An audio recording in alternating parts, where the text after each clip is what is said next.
Greetings and welcome to the Richard Dolan Show, where every week we fight the good fight. I have a guest who has been here several times in the past, a friend and a filmmaker. I'll call him a colleague, even though I'm not a filmmaker, but we're colleagues, and that's Darcy Weir. Darcy, welcome to the program. Good to have you back. Hi, thank you for having me again. It is a pleasure. I was thinking about this recently after watching your last film, which we're going to talk about. And I personally think that we are in a really good era of UFO film creation, film documentaries. There's a number of very good creators out there. Everyone knows about James Fox. There's Ron James. There's a bunch of other people, but there's you. And I think that you have created a body of work that puts you at the top level to be in the conversation with some of the leading UFO, UAP filmmakers of our time. And so I'm flattered. Look, you earned it. I mean, it's just, I enjoy your films so much. And, spoiler alert, I'm in them, but that is not why I love them. I just think that particularly in covering the aspects of UAP or UFOs in space, which you have now been covering for a while, and this latest is part of that series, a continuation. I'll have links below for anyone to check out your work. I do encourage people to do so. And we'll have a couple of screenshots just of some of the interesting clips from the program, from the show as well. But I guess let's just talk a little bit about it. Your film is called Secret Space UFOs Fastwalkers.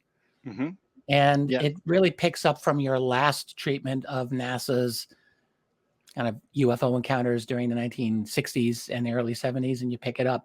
How do we want to start with this? There's a lot to talk about. Well, let's start with the fact that when I first came out there to interview you for these, you had a look on your face like, what is this guy going to do to me? I remember you were looking like, I got this, Darce. Like, I'm going to tell you everything I know, but you better do a good treatment. So I feel like this latest documentary, I got to really do that justice for you. So okay, I didn't know that I was that much of a hard ass, but no, you're not a hard ass. I'll believe you. I'll believe you. You had a look of concern. Like, I hope this guy knows what he's doing, because these are some good nuggets of truth, right? So when I first started interviewing you, we were talking about, early NASA Apollo manned mission stuff. We were talking about, Gemini, and I think I did a pretty good treatment of those in the previous documentaries. This documentary is all about this recent stuff, so everything post Apollo, starting with Skylab 3, right? With the first manned space station well before the ISS was even a thing. This, you could say, was a trial version of the ISS in a small form factor. And, I'm guessing a lot of people have, maybe people have even forgotten Skylab. I bet there's a lot of folks out there who don't really even know what it was. Exactly. And this documentary is, put together in a way to present that we've been doing tons of stuff in space post Apollo, manned moon missions. And there's all kinds of oddities, anomalies, and UFO encounters that have happened during those times, right up until present.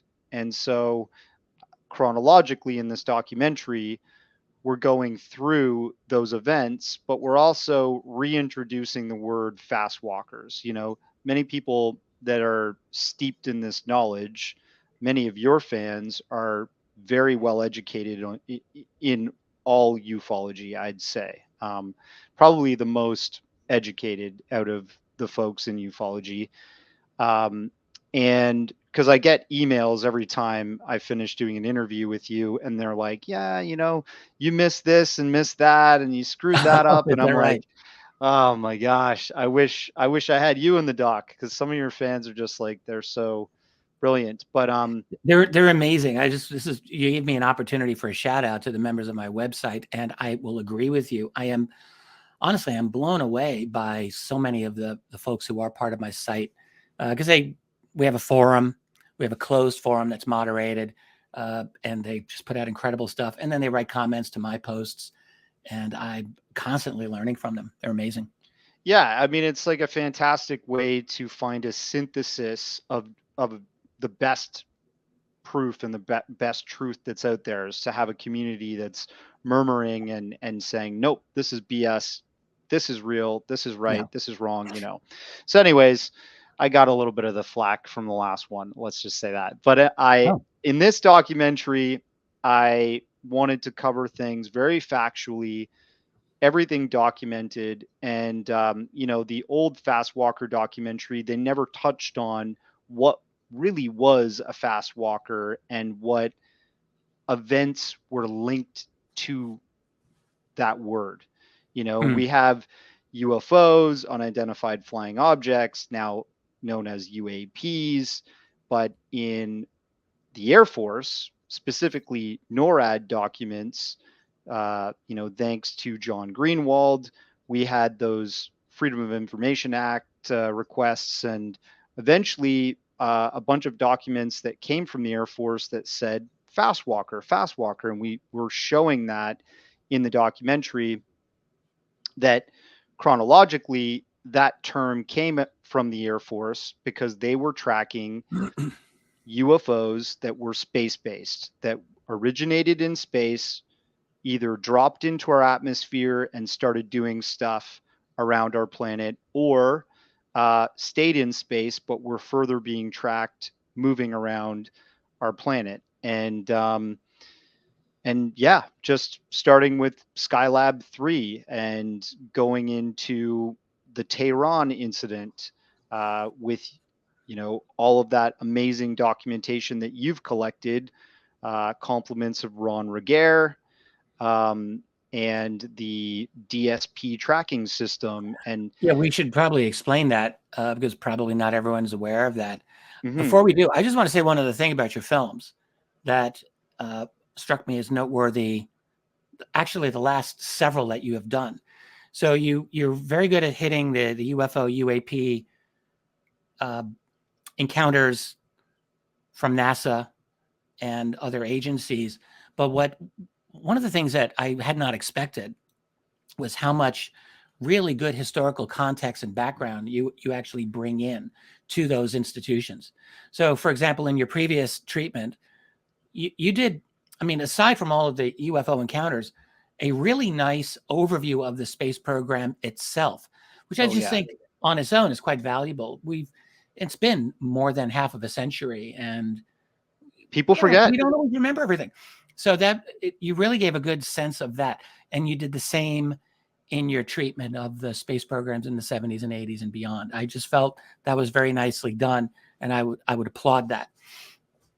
I So appreciate that. Yeah, yeah, I mean, that's the other thing. The documentary is just not a purely UFO, you know, video documentary. It's to document these space missions that NASA's carrying out, whether that's Skylab, which was an amazing feat, right? You have this massive living quarter and space station yeah, that 3 astronauts are living on for an extended period of time in space. You know, um, that is a huge achievement for mankind, and not a lot of people know about it. And then you go to right. the STS missions, you know, the space shuttle missions, Endeavour, Challenger, Columbia, Atlantis, and all the amazing things that they were doing in space while building the ISS That's right. and delivering apparently top secret satellites, you know, which could be DSP satellites, could be something else. Like the DSP satellites are now defunct. The Defense Satellite Program, Yeah, which the Department of Defense ran, and you know, that went from the 70s to the 90s. Imagine what kind of satellite systems they have up there that have optical baffles and infrared and ultraviolet sensors that are scanning everything going in and out of exactly. the Yeah, planet's radius, right? And it's very timely, actually, this documentary, because of the fact that you have Ben Nelson, the head NASA administrator, Am I getting that right? I always get Yeah, his I think name that's the wrong. name, Bill Nelson, Bill right? Nelson. That's it. I I did think get it it's him. wrong. Bill Nelson. What did you say? I said Ben. I think it's It's Bill. I've Bill. got to It's fact check Bill. it. Yeah, yeah, So Bill Nelson, you know, well, look, we had Bob McGuire in the documentary, right? Bob McGuire is talking about the fact, I love Bob, the fact that Christopher Mellon wrote this paper and published it online. I think it was through The Hill in 2019, talking about the need to unify all of our sensor systems on the yeah. planet That's right. to track UFOs, right? For, defense reasons as well as just data reasons. So we have a unified way to say, okay, there was a detection on our satellite systems as well as our ground-based radio telescopes or radar and our ocean listening systems, right? All of the hemispheres, ocean and space connected. And then you look at the comments that are coming out of NASA and Bill Nelson's recent interview with Axios News. And Bill Nelson is saying, I think it's important that we unite our data collection from multiple different listening systems in space and on the planet and in the oceans. Yeah, Literally saying, echoing that same sentiment. And he's saying, in June of this year, our NASA UAP research group is going to be releasing their findings. So, some people thought the congressional hearings that came out recently were not much to write home about, but what if NASA is going to be kind of propped up because they're supposed to be the, preeminent the scientific space expert. organization? Yeah, yeah. I'm not holding my breath, Yeah. but we shall see. We shall see. It's interesting I'm times. skeptical. I'm skeptical of NASA's forthrightness on this matter. I am. I mean, we can talk about this. We can talk about a whole bunch of things, but I just, I'm not a believer in the forthrightness and candor of frankly, of any of the U.S. institutions that are engaged in this. But that's just me. Maybe all the years have jaded me, and I hope that's the case. I hope that I'm wrong, and that the many optimists out there, and there's a lot of them, I hope that they're right. I'm with you. Some information. I'm with you, and I totally agree with your position to be jaded and not trust. But I just think it's strange. I mean, it would make sense that they are becoming a tool for some kind of form of disclosure. Why else would they establish a 15-person scientific panel unless they are going to go the way of the Brookings report? This type of uh, service to the public to just say there's nothing to see here. Our best scientists looked at it, right? I think there were Of one or course, two it can go names. that way.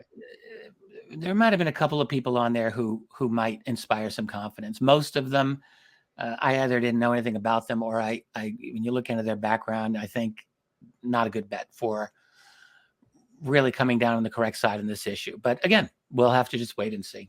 It wouldn't make any sense for me to make a prediction. And if you watch this documentary, you'll see a continuity of chronological data that proves they've been covering up a lot of UFO. Well, that's the thing. incidents. So I'm going to jump in. I want to show one image from your film.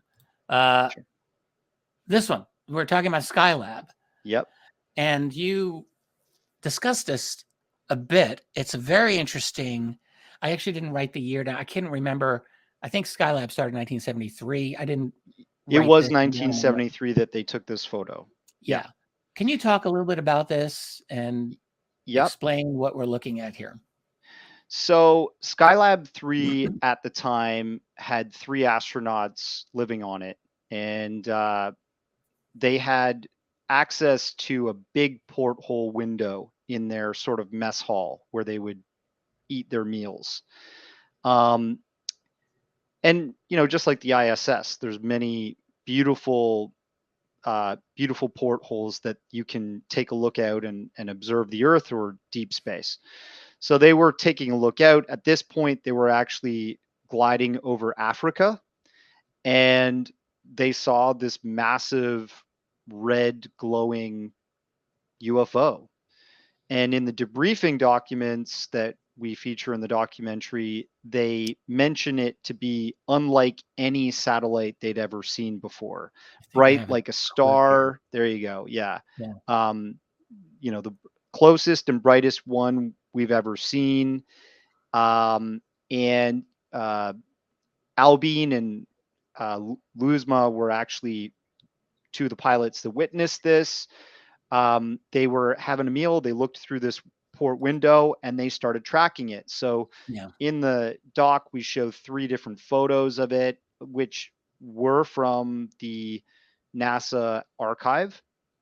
But what NASA seems to do whenever these incidents happen, something seems to get out, and you can't cover everything up, but they lose or they have blank tapes now in their records. So if you have a blank tape of photos of something that should be pretty astounding, like an anomalous object like this, Yeah. it boggles one's mind, like yours or mine. But for NASA, it's like, it's blank. We don't have them.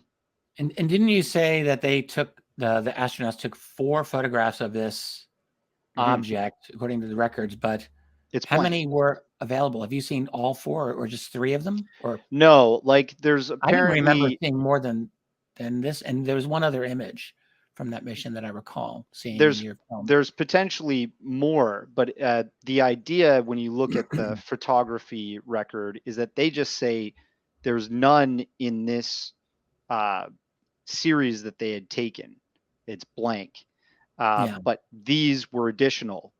And apparently there's even, these black box flight recorders that we have in all of our commercial flights now. It was called the DSEA, the Data Storage Equipment Recorder from the Apollo missions.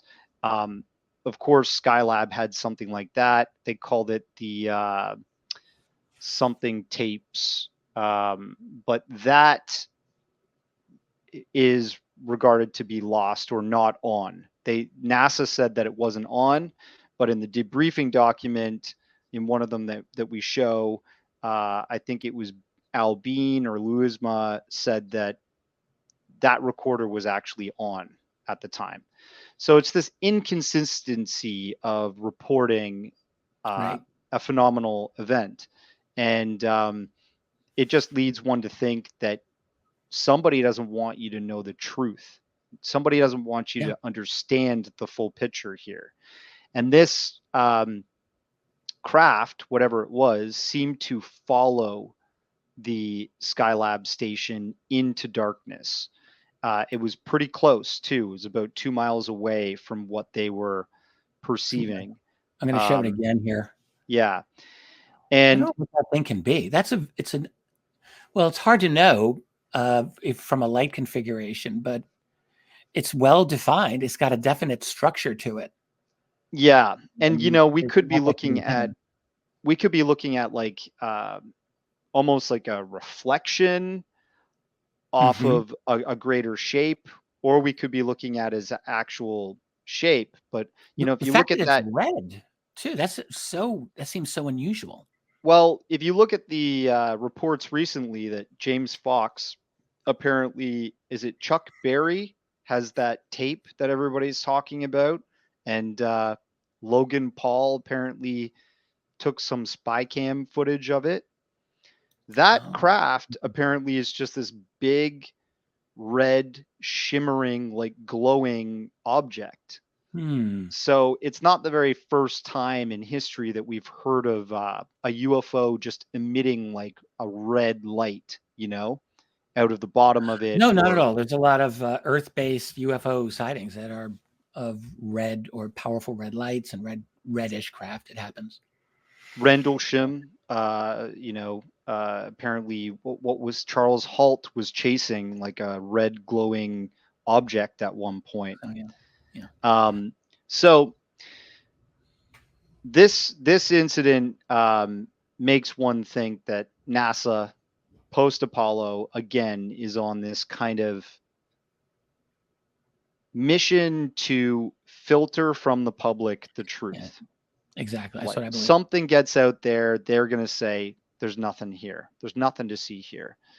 And then the next mission we cover, or the not mission, but the next Fastwalker incident that we can cover historically is the infamous Tehran incident that happened 3 years later in 1976. And actually, you covered that. That's not a space-based event, except that it was captured by a space-based satellite, the DSP, which you were referring to earlier, and which was something that you and I spoke about when you interviewed me. I'll just say, I mean, I'm friends with Ron Regehr, who I haven't talked to Ron in a while, but he's a great guy, and Aerojet, the defense contractor for many years, and unexpectedly but legally got access to their database printout of, they somehow had access to the Fastwalkers. Well, these were UFO trackings by the DSP satellite system. That's what it was. And I can't remember the full name, but it's nicknamed the Itty Bitty Database. I gave you the full name when we did the thing. But anyway, on that, there were almost 300 sightings or trackings that the DSP system tracked over a period of just about 20 years. It was really, I think, 283. And one of those occurred in the same place at the same time as the famous Tehran UFO incident from September 1976, which, if someone's a UFO geek, they're going to know about this. It's one of the best known, most extraordinary cases. And the DSP apparently captured that. That's quite remarkable. And plus, the DSP captured a few other events, which you also covered. Yes. So it's like, you know, it's another one of these situations where we hear about the defense, you know, intelligence agencies, the DoD, having instrumentation all around the planet. And, you know, you look at guys like Avi Loeb, who are trying to build their own private sensor systems that are Earth-based. But, you know, I spoke to Avi Loeb recently, and I said to him, you know, would you ever... He said, oh, nothing that is included in the DoD will ever be released to the public. The past is not important. The future is what's important, and proving this scientifically, you know, and I was just like kind of blown away by that response, because the past, at least we have a treasure trove of data that we assume is being hidden from the public, that's being collected by intelligence and defense agencies, that we want to know about, you know, but it probably will never see the light of day, or we get leaks every now and then, and people are still unhappy with that. But I think this story highlights, you know, the fact that instrumentation is tracking these. And again, Christopher Mellon came out after Arrow did their last congressional hearing. And what did he say? He said, we have satellite systems that have super high res imagery and video of these objects. He said that. Yeah. So it's just echoing Bob McGuire's sentiment, you know, talking about the DSP. That Bob did a great job in there, by the way. It was good that you interviewed him. Sorry to interrupt, but what they're all saying is that there's just a ton of data, good data, high-res data that has been collected by all the space agencies, military and NASA. Like, they've got the goods. And to play this game of pretend. And by the way, I was very disappointed, I mean, to hear that statement from Avi Loeb about the past is not important. Maybe I shouldn't be surprised. I think, and so many of these mainstream-ish types of people who have jumped into the field of late don't strike me as having an interest in looking into the historical aspects of the UFO UAP phenomenon. I think that's a really big mistake. And I'm going to see Avi Loeb in about a month at a conference, and so I'm going to tell him. Put that to him. I bet you he's going to give you a bit of resistance on that, because his thing is from now to the future. That's the important data. Don't worry about the past. We're never going to get clarity from these intelligence agencies that have the information. Like, I even talked to him about the TikTok tack, and he said, you can make these different images come out a certain way you want and stuff like that. And it's like, dude, what about all the testimony from the pilots and so on and so forth? The tracking data that they got from the object dropping from space, essentially down to the ocean surface and then shooting back up. Like, that's technically anything that has an origin from space is a Fastwalker when it's a UFO.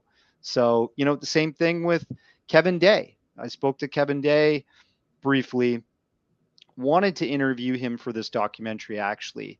But, when the Navy when he was tracking those objects, they were coming from space. They were originating from, like, I thought they were just they were very high altitude. I guess you could say space, sure, why not? They were way up there. Yeah. So, this whole we should move on and get into your thing, but this whole attitude of throwing away the past, it plays completely into the hands of those people who have been dishonest about this for years, including NASA. It has to be said, including all aspects of the United States government, the Pentagon, and they want nothing more than to erase the history of the UFO subject. They would love nothing more than that. True. And and Robert, anyway. I mean, when I spoke to Avi, he literally said, he was very excited about publishing a paper with Robert Kirkpatrick. And Robert Sean. Yeah.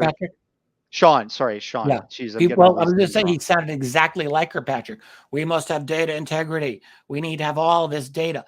Yeah. What about people's eyeballs, which we've got 80 plus years of really good data coming from witnesses? None of that matters. They just throw it all out. Just go look at the interview I did with Avi. He literally said humans are fallible and their eyes are not worth anything. We need to get the data from my instruments. He literally says that in it. There you go. Yeah. Strong disagree there, but let's move on. Can I show? I've got an image. I don't remember what mission this was from. I wonder if you can explain this. There's a circled object that in the film was moving. We're in space. Obviously, we're in orbit, and it was moving in a very difficult to explain manner. I guess I would just say that. Actually, this image is one view of this ultraviolet space camera that is housed in one of the payload bays of an STS shuttle. So I can't remember whether it was like, Endeavor or what Skylab. We're into the shuttles now. Yeah, we're into the STS missions, which is all about delivering satellites to space, whether that's, co-funded by the military or just a NASA space satellite, or they're equipping the ISS. They're building, often in those massive payload bays, they would have whole compartments that, like, whole parts of the ISS that they were going to attach and then pressurize and add air, and astronauts would live in those and carry out experiments. So anyways, this is a view from one of their ultraviolet cameras. And I talk in the documentary about most of this black and white looking photography, like videography that you see coming from those missions, are actually captured on highly specialized space cameras that are exposed to the vacuum of space and, sub-zero, near sub-zero Earth temperatures, as well as unfiltered light. We have an atmosphere that filters light. These are just completely out there getting blasted by sun and stuff like that.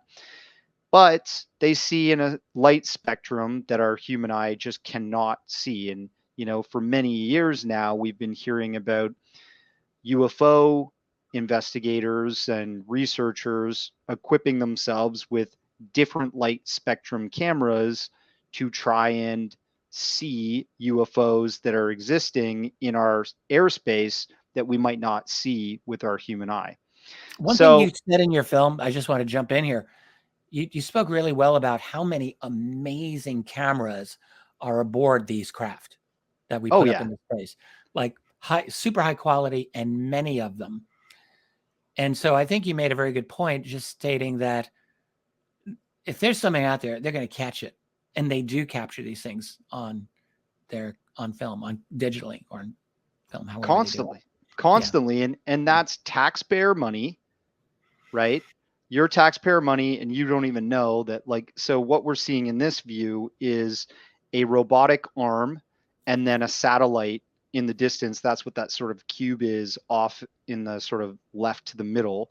Oh yeah, okay. That has been deployed, and I think it was STS-63 that I was covering. Okay. The UFOs. This is a UFO that gets caught up right after they deployed that satellite. Ground control is watching that satellite take off into space before they do other things like activate and so on and so forth. And you just see a UFO, like something that's in cislunar space, not towards Earth, looking out into the heavens, that's just gliding by.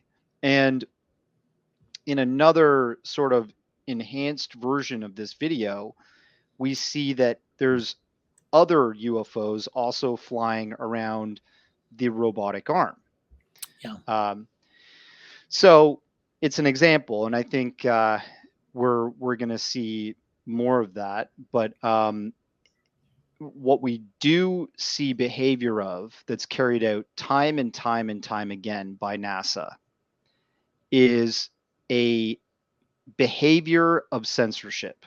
So whenever these things seem to come up on their space cameras, they quickly do a number of things. They either cut the feed completely and you just start seeing static or fuzz.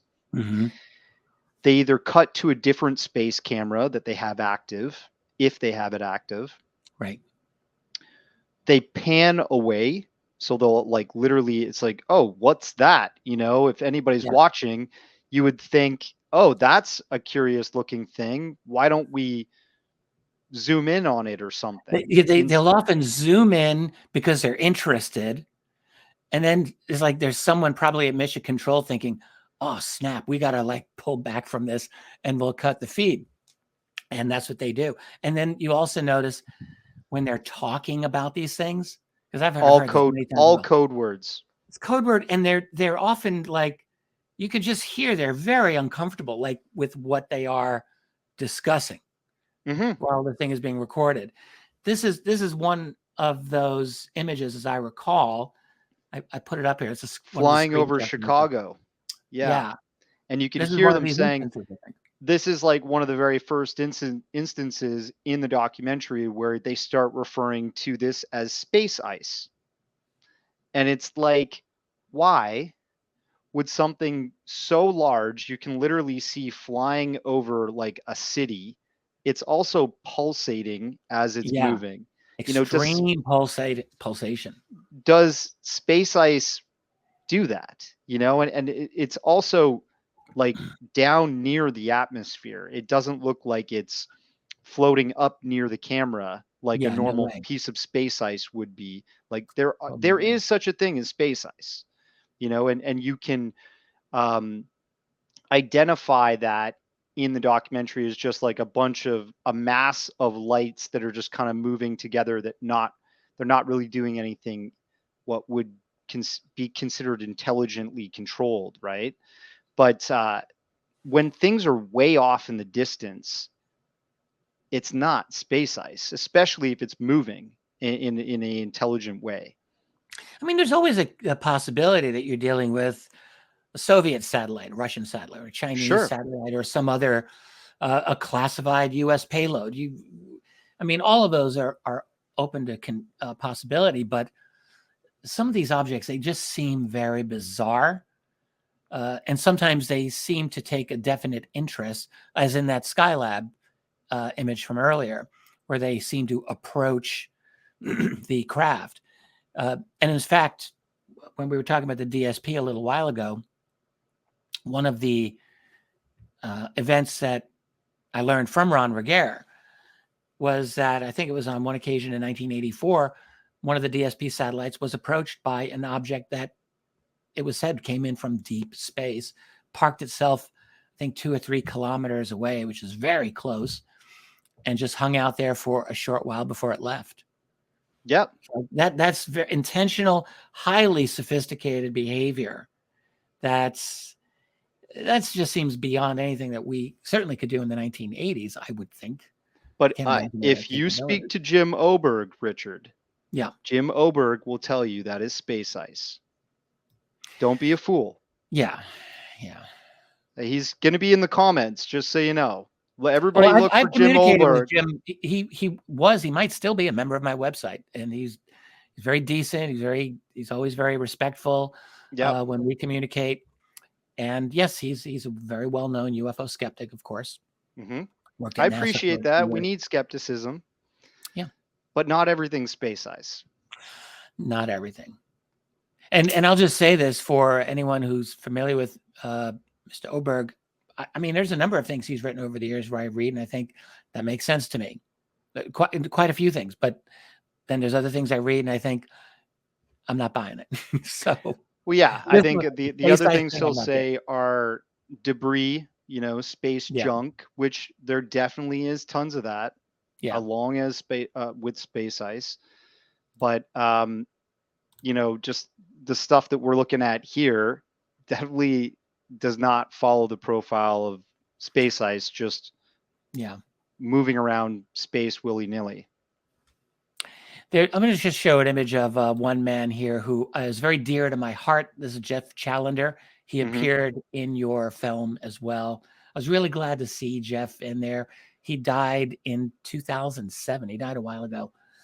And we talked about him when I was out there. I didn't include that because I figured showing instead of talking is better, and I just showed a segment about him, and then I loved it. It warmed my heart. Jeff was confined to a wheelchair. He'd had a spinal injury, and he spent all of his time recording the NASA missions and then studying them. And he had a fantastic website called Project Prove, which, I mean, a lot of that stuff's on YouTube now and on video platforms, but he just captured a ton of some bizarre things. And you had one of those, the U-turn object, which I can't really show that video here, but object clearly doing a U-turn in space. I think that was STS 115. 115. I was going to say 114. That was in early 2000. Maybe it was 114. One of those. And Jeff captured that one, and I'm pretty sure he was the first person to put that out there pretty early on. Yeah. And you had that in there. I was really glad to see it. And it was just this fascinating U-turn. I don't know. I can't see any other way to explain that one away other than a space-based object captured on video doing a U-turn. Yeah. In Earth orbit. Moving intelligently. It was amazing. Ice and debris does not do that. So the other thing we discussed, when I was out there, about Jeff that I didn't include in the documentary is the fact that he quite cleverly discovered that there was a 20-second delay in the NASA space feed between what went live on television and what was actually being captured in space. And he figured this out because he was watching a Soyuz docking attempt from the Russians to the ISS. And one of the engineers from Star City in Russia, which is like their Capcom version of their space program, said like, oh, we're having problems lining up because of the 20-second delay you guys have. And NASA goes, yeah, you're right. Sorry about that. Because they're looking at a NASA feed that's 20 seconds off from what's actually happening. And Yeah. and why Caught would that. they have, I mean, Jeff Challenger found out that they were obviously enabling some kind of digital distortion filter. I mean, if you think Yes. about the fact that it only takes about 1 watt of power to send a signal of video to space and back, for a satellite to send that down to Earth, and then we receive it, and we've got primetime sports playing and all that stuff with a low amount of power. NASA is sending back a video signal that has color banding and fuzz, and you can't see what's in the image really. It's Yeah. super Why? distorted. We just Why? accept it. Well, oh, they're from space, but all of our images go up to the ionosphere and bounce right back down. Yeah, this is probably going to space, right? And it's like, Yeah. why is NASA's select TV or downlink footage looking so distorted, other than they are adding that distortion when they don't want people to see what's possibly in the frame? Yeah. And he did a really great job of that. He really was a hero. And I think the next person I kind of cover, and I actually got a live interview with, is a fellow Canadian, Martin Stubbs. Absolutely. We had to get to him. Yeah, and We just Martin love that. actually, he lives in British Columbia here. Not a lot of people know that, and I reached out to Martin for 6 years Oh, until he wow. finally let me call him. He doesn't want people to contact him. He had some kind of he had like a brain tumor removed, and he had some health complications, and was like, I just don't want to deal with people anymore. I was trying to convince him to let me come to his home and record some stuff, up You to got a live date. phone call with him on your film, But which was nice. he let me use his footage, and he let me Yeah. uh, record the conversation and include that in the documentary. And that just is something for people to I don't know know. if I have his clips here. I mean, I'm just going to run through these real quick. This is not Martin Stubbs. This That's is another. Jeff Challenger. Yeah, that's right. That was Jeff. In fact, we'll just say this was a really interesting one, because when you see the video, that round object is clearly, it's very close. It's moving, and it goes. I think it goes behind that. Goes in front of the Goes solar in front. panel. Yeah, it Oh, goes in okay. front of the solar panel, nearer to the camera, Right. and glides past. And actually, this is what Jeff Challenger was showing on that live television interview. Okay. Like that, these things are flying by our space cameras all the time, and in ultraviolet light spectrum. And like, what are they? Right? Yeah, they're not all space ice. They No. can't be. And there's this one too, which this There's a is sphere. now. This one is great because the object on the left. This is from I think STS-51 from 1984. I'm thinking STS-51B. They were thank you. launching the Telstar satellite. That's Okay. a Canadian satellite that you Oh, can very actually cool. you can actually see a astronaut with their pack on at the very bottom. That's actually his Oh, legs all sticking right. out. Rock on, And Canada. Well done, yeah, our Canadian so brethren in the north. Well, and the round object, though, right on the edge of the Earth there, in the video of that, which you show, the object is clearly coming toward the camera. And that's absolutely indisputable, because when you see it getting closer, it actually is larger on the screen itself. Like, there's just no mistaking that, in my view. And then you've got this clip from, I think this was Poland 2017. Yeah. Or 2018, sometime around there. Just another And sphere. I'd never seen that image before, but looks like a dead ringer for the one in space. But there's a lot of these spheres that people have talked about, and that's a really good one. Yeah, and I mean, what you see here is they're deploying the satellite, trying to set something up. This thing kind of flies into view, takes a look kind of behind the astronaut, what's going on here, and what does NASA do? Immediately cuts the feed. Like, the shot is only about 4 seconds, 3 to 2 seconds long. So I'm going frame by frame, slowing it down, where it kind of flies in and then stops, and when Dr. Jack Kasher, who I featured in this documentary, who did some really good work on, breaking down analysis of the STS-48 mission, where that strange a set of objects kind of stop and then move in response to what looks like a light flash and two cylindrical objects, kind of like missiles flying off towards these UFOs. That's probably the most famous NASA UFO video of all of them. I would gather to say. I think that might be the famous one.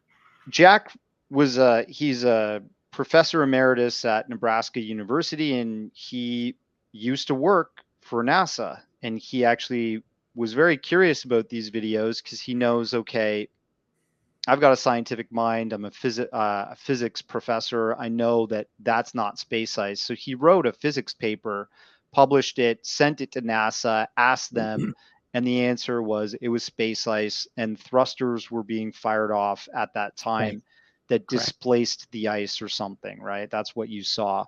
But when I asked him about the STS-51B Telstar satellite orb that came into view, he said, yeah, somebody at NASA said that that was condensation or water that was coming down a window in view. And envisioning that. Yeah. And I said, are you serious? Not. Yeah. And he said, yep, that was the response that I got when I sent that clip off to NASA from people that straight out of Project Blue Book explanations of the 50s and 60s for these UFOs. I mean, they'll just throw it all against the wall, and whatever sticks, that's what they use. Yeah. So swamp gas. That's what we're dealing with. Yeah. I was looking for any images that I captured that were from Martin Stubbs. I don't think this is one. Yeah, that is Martin Stubbs. Oh, okay. So let's talk a little bit about Martin Stubbs. He did such great, important work. And as he mentioned, no one was paying attention to it. No one cared. He actually brought a lot of his data at the time to MUFON in Canada. So he was a little bit jaded when I was interviewing him. He was shooting this in the 90s, I think. He was shooting this, late. He was a cable station manager for Shaw Cable in Canada, which is like kind of like our Verizon, or I don't know, something like that for you in the United States. And AT&T. It's like AT&T, I guess. Yeah. And he managed a station, but was interested in UFOs. And he had access to these satellite dishes that could intercept the NASA downlink. And he realized this. So he would throw his Betacam decks in his studio on record overnight every time they left the office. And then when he would come in the next day, he would stop, eject, take the tapes out, file them away. And then on the weekends or nights, he had his own editing deck bay, and he would, back in the old analog days, he kind of had these like scrolling analog decks that you could rewind and fast forward and stop on a single frame. All of this VHS style footage. Real time consuming as hell, but that's the only way you could do it. Non-linear. It was linear editing technique. Sorry. Now we live in the non-linear age where you can move around timelines quick and fast. But essentially, he started noticing all these anomalies in NASA downlink footage. And he brought it to MUFON. MUFON said, means nothing to us. And so he said, okay, well, it means something to me because I know that I'm looking at something that is odd. He'll even, people don't realize that when you're looking at space video, the craft is moving at something like 14,000 miles per hour, just revolving in orbit over the Earth. So to watch an object outrun your craft and then move on a sharp angle or turn means that it is moving thousands of miles faster than even your craft is orbiting the Earth. And in this image, you've got a still frame of a video from STS-80, and this was actually over Africa. You can see a bunch of sort of faint white dots from the bottom left going all the way around the top and then down to the right. There's like 1, 2, 3, 4, 5, 6, 7, 8. And then in the middle, one bright object that we've circled in red. Let's say it's the 9th.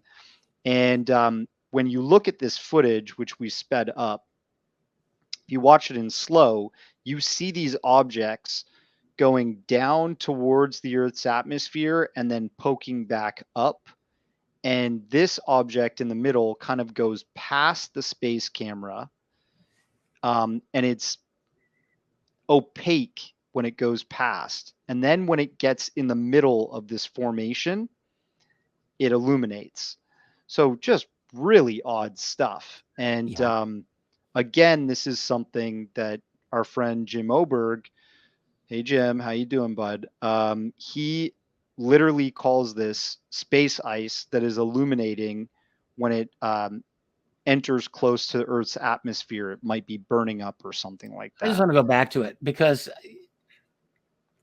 look, I don't want to dunk on every single skeptical explanation that's out there. It wouldn't be fair. But I look at this, and if people can see the faint lights around the bright center light here, these look almost in like a symmetrical formation. I mean, they're very close to that. They're very equally spaced out or very close to that. Don't you think so? Totally. I mean, like when you watch the video, it looks like some kind of exercise. Yeah. I'm not saying that it's aliens. I'm just saying that it's something that NASA is recording that is intelligently being conducted and operated above Earth. And whether that's a military exercise of some kind of technology that we don't know about, or, you know, foreign arsenals, satellite systems, I don't know. Yeah. But they didn't say it was satellites. They didn't say it was foreign. They didn't say it was military. They said it was space ice. Hey, I want to ask you, we're going to talk about Jimmy Blanchette, who was in your film. He was very interesting. I didn't know about him. But before that, I just want to ask you about the STS-48 mission again, that Jack Casher discussed. Jim Oberg, I know, debated with him about that. Totally.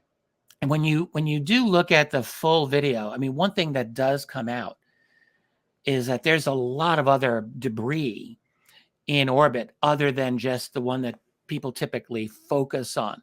And so on that basis, I do know, like many people have argued, it looks interesting, but the NASA explanation makes the most sense because they fired that thruster. I guess they had records saying, yes, they fired the thruster at this moment. I got to trust them on that. I haven't looked at that, but okay. And it is true that the other small objects, like these little light objects, they seem to move at that time as well. But then you've got this one object there's zipping up in a completely different direction. So, okay. What do you think? How do you look at that whole thing? So I look at it this way, that some people only see a short clip of that video and they make their ruling and conclusion. If you watch the whole clip of that video, which I include in a little fraction of it in this doc, but in this other documentary, which you're in, called Secret Space UFOs, Rise of the TR-3B. That's right. Dr. Jack Casher does a full breakdown there. And if anybody wants to see the physics paper he wrote on it, I'm happy to email it to them. He essentially said that the thruster, based on where that camera is located, shooting out into space, the thrusters are nowhere near. Because again, these are like shuttle bay cameras, right? The thrusters are going to be at the back and at the front underneath. They're not facing the heavens where the bays open up and deploy stuff. So that's one problem. The other problem is that he put like a grid over the screen to measure where everything should be in like in relation to where the camera is, and the object that is off in the distance that seems to sort of stop on a dime before reversing direction, that one quite clearly is on the Earth's horizon. Like, it's nowhere close to the shuttle. So even if you did fire off a thruster, this would not displace something that seems to be miles away, right? At least miles away. Could be Okay. 50 or 100 miles away. He says, could be 300 miles, could be 50 miles, but either way, the way that it interacts with the Earth, and especially with the flashes that are emitted, and two cylindrical objects that look like streaks going off in that same direction. That's the other thing. If it's a thruster, why is it that whenever we've seen thrusters go off in the past, we've never seen two cylindrical objects represented as streaks in this type of video? It never has happened ever in the history of NASA space video like it has in this. So that means that those two cylindrical objects that represent streaks flying, those are something different from the objects that are just orbs or circles that are moving above the Earth's horizon. They're two different sort of objects, is what he argues in his paper. And yeah, I mean, the proof is out there, the data is out there. It's up to NASA to write a paper and present that to the public. It shouldn't be a citizen that's taken this seriously and ruled out.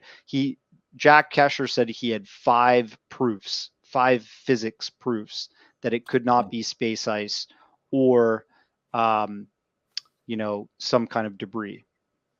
Good. Well, if you get me a link for that, I can put it below. People can check it out as well. For sure. His paper, I'll email it to you after the call. Yeah, cool. And we're almost 1 hour. I want to ask about Jimmy Blanchette. I keep getting his name wrong. This is an image of him and this very remarkable contraption that he created. And you did a really nice interview with him, and we have an image that he captured. This is him, I believe. We can get to that. But can you just talk a little bit about this man and why he's factoring into your film? I mean, it fits. I just would like you to explain it for people. Yeah, sure. So I'm looking at UFOs and space and, the search for extraterrestrial intelligence. Seth Shostak's in the film. And what we're doing to look for it. And Jimmy Blanchette, I contacted, over a year ago now. But at the time that I had shot this interview, it had taken probably about 6 months to convince him to trust me and let me see his whole setup. But I had been following him because I'm friends with David Sereda, and David Sereda actually sent me a link to an interview he did with Jimmy Blanchette like a while ago, like over a year ago. And I was like, wow, this is interesting. What is this guy doing? He's building radio telescopes out of his own ingenuity. He's been a hobbyist radio operator since his teens. And he figured out you can build a radio telescope that is focused, not like a dish, but a emitting radio telescope that's sending signals into space. Right, not passively receiving like SETI, which I think you mentioned. Right. Exactly. So what he does is he sends signals to space and he picks locations. He can pick the sun, Jupiter, Mars. Like, he has a really sophisticated system that he hooks all of this up to a computer, and he has software where he can redirect this anywhere in the sky to point at known objects in our solar system. And then he can run another piece of software to play a digitized sound, like audio, which gets then played through that radio telescope and beamed into space. And what he's doing, which is kind of novel, is he takes a photo. So let's say he takes something that has Carl Sagan. He put that placard on I think it was the Voyager satellite. Yes, right. And it has human representation. I think there was a bit of music on it. There was our star system that showed the sun, and then all the message from President Jimmy Carter. Yeah, I think he's on that. He's essentially taken that sort of methodology and he's put a picture with a bunch of different information on it. Then he puts it through this software that turns that picture into a sound wave, and that sound wave looks like the picture. Like literally, if you look at a spectrogram of people talking or music playing, you can just see that spectrogram drawing like waves. But imagine a big drawing coming out that looks like a picture with words and people's images, because the way that he's digitized this song or this sound. So then he beams that. So the message is literally images and data and words and stuff represented through sound. He gets things back on those same frequencies, isn't that? Yeah, he does it through a certain radio frequency, and then on that radio frequency, he has radios, like these Bofang 8-watt radio walkie-talkie sort of things. And he gets this like chatter back. So when I arrived there, he sent a signal, and then I set up the cameras, set up the chairs, the audio, and we sat down and started talking. And this little radio that's on that channel where he just emitted this message is starting to get this like chatter. Yeah. And he's still trying to figure out what is being communicated back. But the really strange thing is that often UFOs will show up in the videos that he has connected to the such as this one. Right. So he did that one on his iPhone camera, but he had just sent a signal previous to that, and this is like a sort of archival video. I think it was from 2018 or something.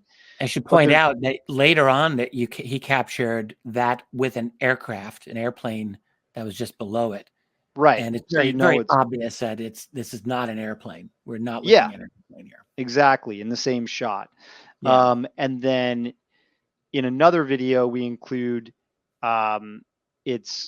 he's built these camera systems that are actually mounted to the radio telescope, and they're shooting the sky right above, and he's had like triangular craft show up in the image, and orbs and strange things like that. So it leads one to think that something he's doing is grabbing the attention of something, and it's showing up in his footage. Additionally, a really weird thing that's happening with this phenomenon is that he takes the radio that should be subjected to the laws of physics that any radio is subject to on Earth. He puts it into a Faraday cage, like a microwave. Yeah. Right. And they're still getting signals. It's still getting signal. Yeah. And then he'll turn on another radio that's on the exact same frequency. And for some reason, this radio is getting the message, but the one that he just turned on is not. But if he touches them, the message will piggyback off of the source radio and start echoing on the other one. Really weird stuff. Like, this is not traditional, like what we know to work in standard physics. And, I'd love somebody to review this part of the documentary and explain to me how he's faking this or how that could actually happen. He struck me as totally legit. I mean, he just comes across that way. I can't study his work. I don't really know how to do that, but he seems very down to earth. The way that I'm sure he came across that way to you. He certainly comes that way. Totally. He's a great guy. Yeah, very, very straightforward. And just very interesting thing about him, and this is true with so many people who encounter this phenomenon, is like, because he's getting what seems to be a response from something. Mm-hmm. And so he was talking in your film about being engaged in CE5. Like he kind of got into that, that whole protocol, which people can have different opinions on that. And Mm-hmm. I will just say for the record, I do not believe that everyone who engages in CE5 is actually doing it. I just don't. However, there's no way I'm prepared to throw that out at all. I've never been involved in a proper CE5. And by that, simply, it's close encounter of the fifth kind. Basically, you are making mental contact with whatever is out there. That's the whole principle of it. Mm-hmm. It's like I've just telepathy or... Yeah, whatever it is. I mean, look, consciousness, do we really understand all of it? I do not believe that we do. I think there very likely is something going on there. Mm-hmm. And so he's kind of gotten into that. And yeah, I mean, it's notes, but well, he just seemed to be very, very strongly unapologetic about it. Yeah, I think he's inspired by the traditional CE5 methodology of trying to instigate some kind of contact or send a message and receive a response through this meditation practice, essentially. But it's a different modality. He's using electronics and technology to initiate some kind of response. So I think it's pretty cool. And I don't know what is the reality there. I think it's still above my head in terms of what's technically happening there. But I'd love to get some answers, some further answers on it. He made one very interesting point, which was, he said, look, I'm sending these signals out here. You do not need these massive, like millions of megawatts or anything like that. You don't require it. And he said, furthermore, these guys, they're not light years away. They are right here in our neighborhood. Mm-hmm. And I just thought he made that was a very good point. Well, I think, like, you know, one of the segments we have in there is Bob McGuire essentially dunking on Seth Shostak, right? Yeah, you have Seth Shostak and you have Bob McGuire on here, which I thought was great. Yeah. So Bob is kind of saying it's silly for us to be practicing SETI because we're sending out a signal, or no, we're looking for a signal. We get a signal from a certain quadrant of space, and it might be light years away. And let's say it's 10,000 light years away. What's the likelihood of us sending a signal back and expecting for them to even be alive by the time they receive it, right? So he's saying we either, which echoes Jimmy's sentiment, we either have intelligence, intelligence of some sort interfacing with our Earth that is local in our solar system. And that's how my experiment is working. And then furthermore, Bob McGuire is saying we're either sending signals to somebody who's come here that is local, or there's no point at all in sending signals because SETI is trying to listen for something that's ancient. And if we do receive it with SETI, we're going to send an ancient signal back, and it's just a waste of time. That's right. We're getting a radio signal from some place. It's going to be 50,000 years old. Yeah. You don't really know what you're getting. That's a very good point. You ended this film on a kind of an upbeat note, I thought you interviewed Steve Bassett. I thought that was great. Steve still looks good and sounds exactly like the Steve Bassett I've known for 20 years, 20 plus years. Yep. Very optimistic about prospects for getting Congress to move on the UAP UFO subject. Again, from the president himself. I've had my doubts. I had my doubts debating with Steve over 20 years ago, and I guess it still continues. But I'm glad. But you guys will talk you'll talk at Contact in the Desert, I believe, right? Yes, absolutely. I think he's moderating a panel that I'll be on, and I'm sure I'll just chat with Steve anyway. I love the guy, but he's ever the optimist on how things are going to be moving, and you kind of he was one of your final voices of the film, and I was actually really kind of glad to see that. Although I don't necessarily share the optimism, but I think we need people who are optimistic. We want people who are going to believe that Congress can make a breakthrough. And, he very likely knows things about the inner machinations that going on in DC that I don't know. And so I'll let him say his piece. And you gave him a really nice platform to speak about that. I don't know if there's anything you wanted to add about that aspect of potential political disclosure. I got a screenshot of toward the end here. You showed a couple of articles on. Yeah. So we have Tim Burchett, we have Marco Rubio, Gillibrand, Kirkpatrick, like all of these senators that are doing something with Arrow right now, right? Right. And it's a public-facing UAP research organization. It's interesting that we live in these times. Just like we were talking about, NASA has their own public-facing. Well, it's not public as far as the data, right?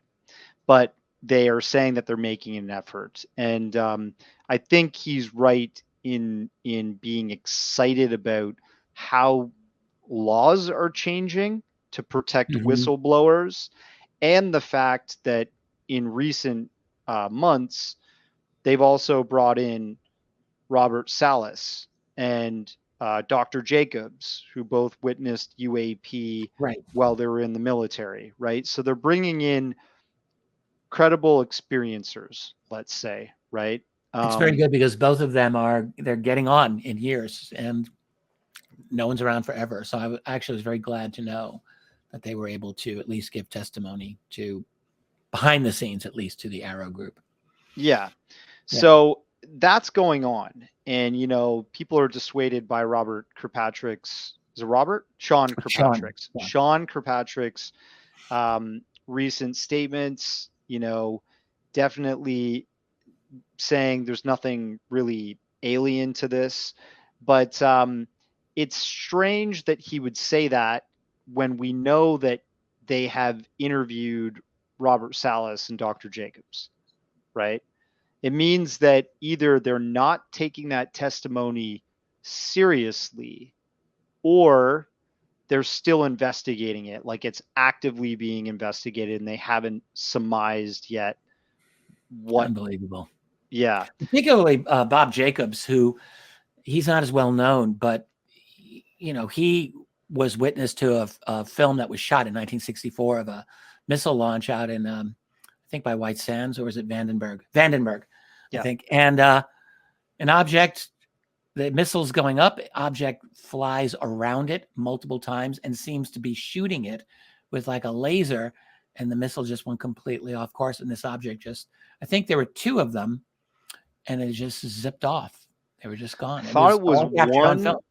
I think it was one, and it was actually a dummy warhead. So it wasn't, Didn't you cover this in one of your previous films? I'm thinking. Yeah, the Who Saw the Men in Black documentary. Yeah, just kind of because the whole thing with that is that afterwards he was briefed by his manager to, not say a word, and then apparently the CIA took the footage and said, "You're never to speak of this." So, Insane. yeah, it just shows that we have And he intelligence didn't for agencies. about, it took about 35 years, but then he did. He appeared on Larry King Live, yeah, Yeah. and had an argument with Bill Nye. Oh, wow.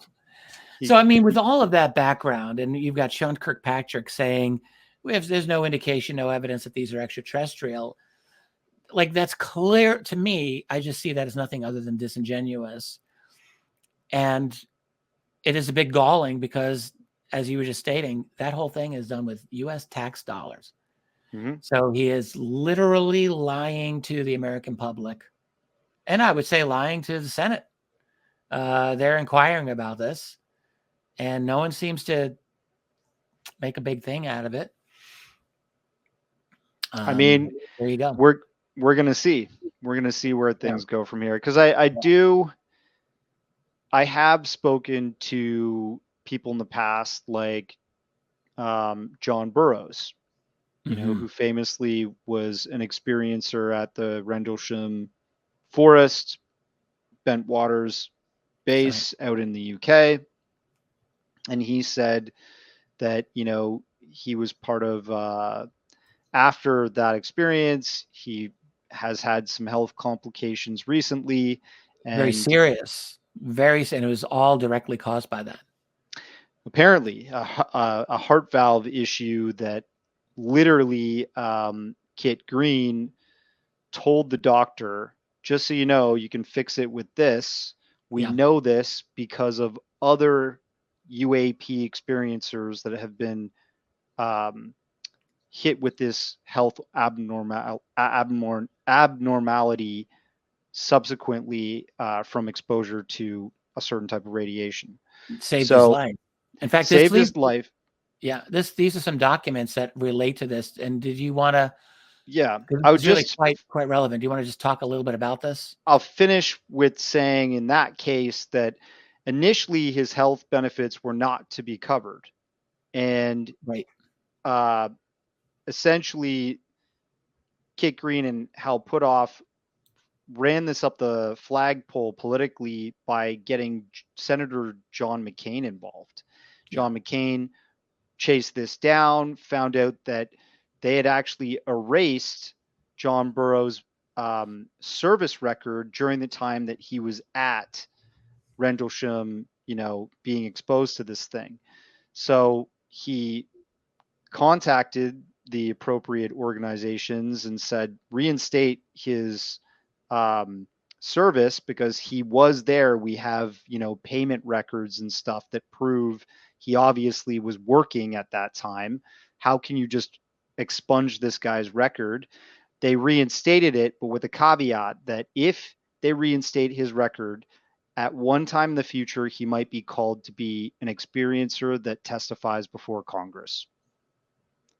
I think that, you know, in him signing that paper and getting his health benefits as a result of having his record reinstated, you know, they want to talk about his illness towards UAP, and that might be a future card that's played in these congressional hearings. Well, they should get him.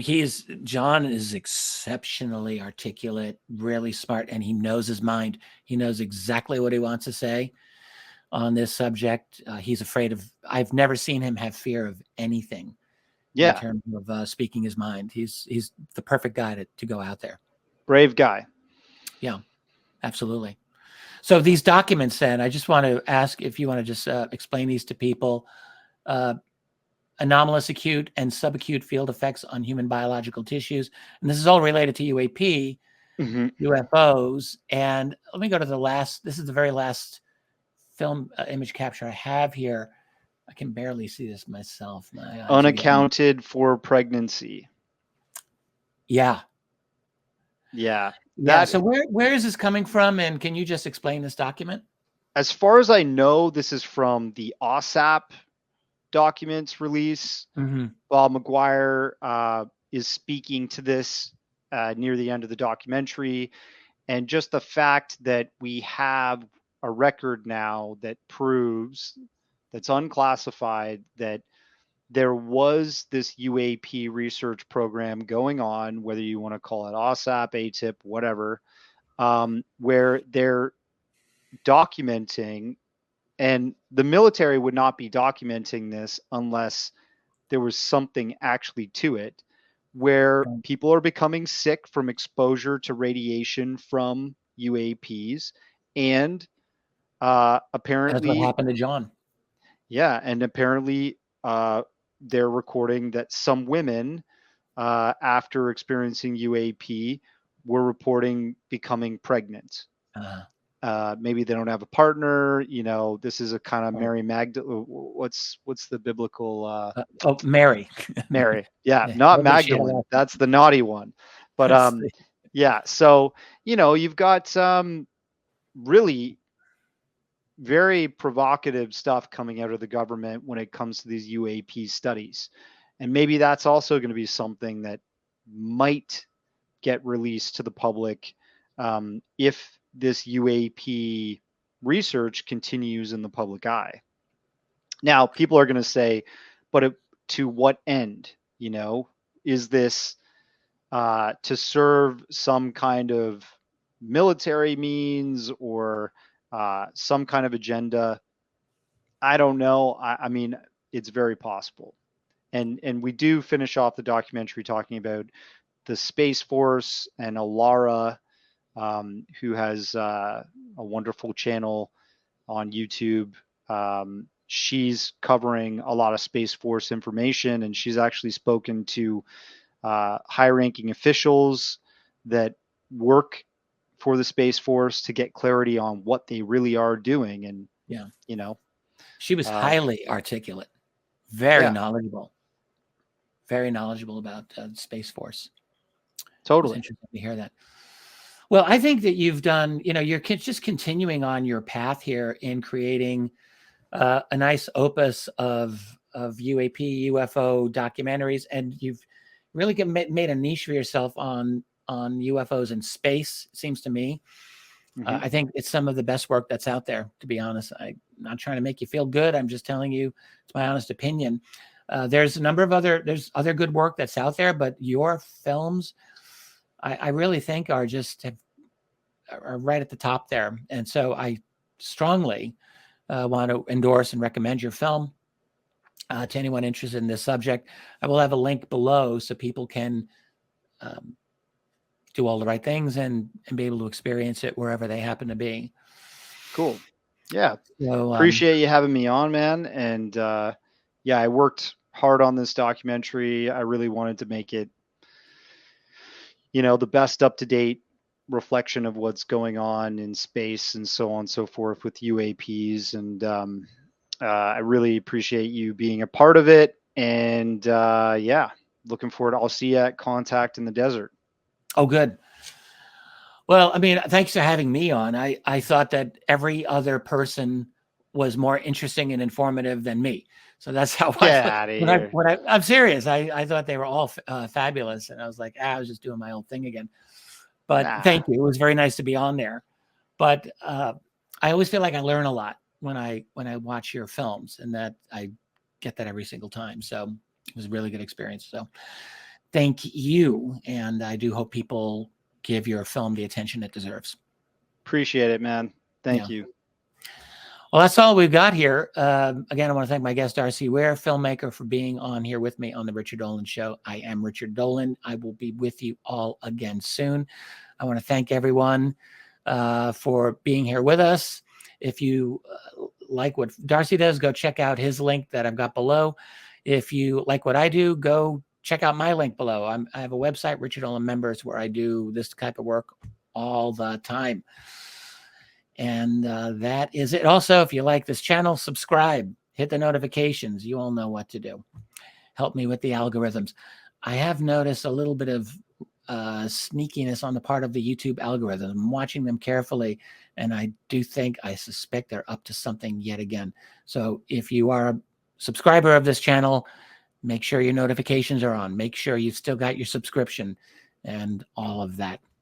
Because I don't know what's going on with these people over at Google /YouTube /Alphabet /NSA, whatever.